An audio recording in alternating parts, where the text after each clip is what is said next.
के नामवर नाकिर अदाकार और सोशल मीडिया इन्फ्लुएंसर कमाल राशिद खान अल मारूफ KRK ने दावा किया है कि उनके सिक्योरिटी गार्ड्स ने कपिल शर्मा को थप्पड़ रिसीव किया था।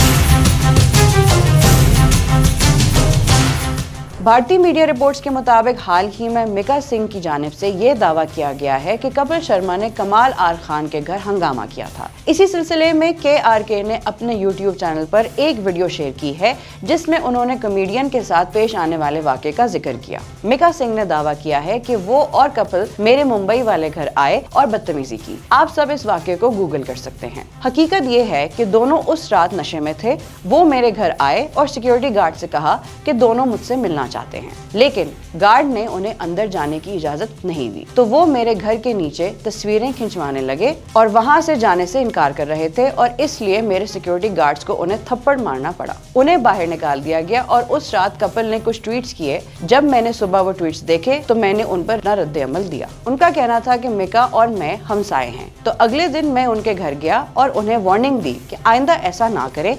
बाद में उन्होंने माफी मांगी। ख्याल रहे कि हाल ही में मिका सिंह ने एक इंटरव्यू के दौरान कहा था KRK उनके दुबई के पड़ोसी हैं। उन्होंने दावा किया कि कपिल शर्मा KRK से इस कदर नाराज थे कि वो उनके घर हंगामा करने पहुंच गए। मजीद अपडेट्स के लिए देखते रहिए vnews.p।